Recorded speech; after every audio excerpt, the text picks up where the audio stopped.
absolute sellouts. Now, a huge number of people, of course, follow Newcastle away from home as well, even when it involves a long midweek trip to Portsmouth, as it did last night.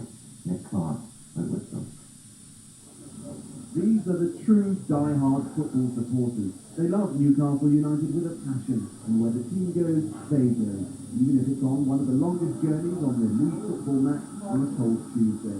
Right then, it's almost 10 o'clock, we're about to set off. From here on Tyneside, that's Fratton Park, Portsmouth, almost from the top of England to the bottom. It's a 650-mile round trip, which means 15 hours on this coach. You've got to be keen. Someone that's in the trip.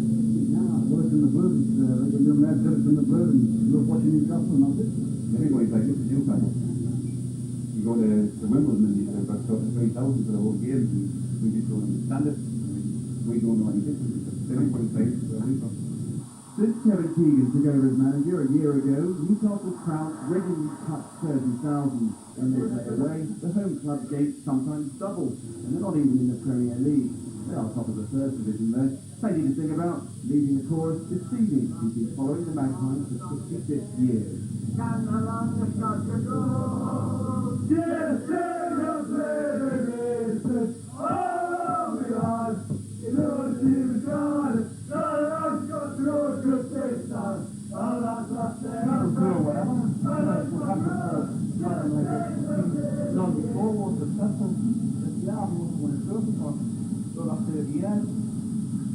Everybody's there. People just love the club, the strategy and the notice. Because I don't get it done to work. I just love it there. So, brilliant that you get. It's fantastic. 7.5 hours on, Portsmouth at last. It's an important match for Newcastle against one of their promotional rivals. Well, here we are out on the pitch. With me is the man who's made it all happen at all, Kevin Keegan.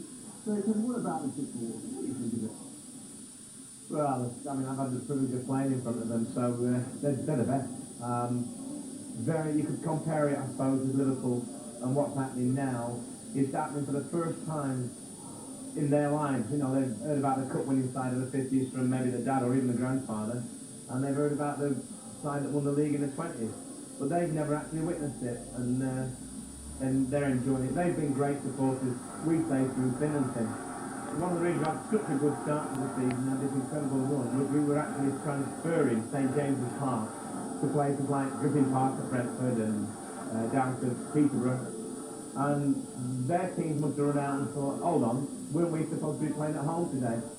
Well, because of the long trip, the Toon Army wasn't in full force last night. Perhaps that's why Newcastle lost for once. 2-0, not much to cheer about, especially when United missed a penalty. All that way, and they lost. Now they've got a 7-hour drive home too. So, a wasted journey? Oh, no. Why not? Oh, the game was why would take before the match of the match? Oh well, maybe no happy memories tonight, but there'll be sweet dreams for Premier League future. Nick Clark, GMTV Sport. Today's journey wasn't that worthwhile. Our two sportsmen, Gary Stevens and Andy Steggall are here. Andy, fanaticism is one thing. You're following your team. But it costs money too, doesn't it? Especially during the week. A huge amount of emotional investment that all of these people had in that side, but the big thing is the cost. By the time you travel down there, you pay to get in, the programme, something to eat. I reckon for that's costing the best part of £50 to there and back. And a lot of these people are near the breadline anyway, but that's where they perceive that they want to put their money, in Newcastle United. This sort of fanaticism that you get in the North East, there's no doubt whether it's Newcastle or Sunderland or Middlesbrough or whatever it's there, but it happens in Liverpool, it happens in Manchester, it happens in Glasgow.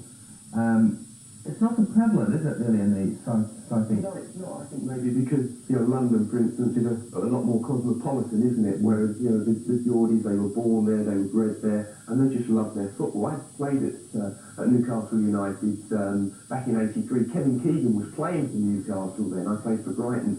FA Cup third round replay, and the atmosphere was incredible. Somehow we snooped through the tie. It was like daylight robbery. Yeah, but we did certainly changed St James's there since then, and I mean you've got to give Keegan the credit and Terry McDermott there with them. I mean the two of them were ready to walk out at one stage, but off the packed chasing. They're 7 points ahead, Andy. How do you rate West Ham's chances of catching it? West Ham, I hope, will be up there, but I think Newcastle can hang on. The point you made earlier when we were talking Blackburn Rovers were caught last year. But they've got enough strength in depth and there's enough style and quality, and it's the depth that does count. Newcastle play West Ham fairly shortly. West Ham are second in the table, and I don't think you can write off the likes of Trent there, Portsmouth even, Millwall are up there as well. But you'll take Newcastle to go up? Yes, definitely. If I had some money, I'd put it on them. Yeah, oh, absolutely. The other thing is, you may stand winning some money or a prize with you later on. Well, they're passionate, aren't they, the Geordie fans, and they know their sport, so they'll be tuning into Sporting Charlton. Because there's a Newcastle United question with Gary later on, so we look forward to that.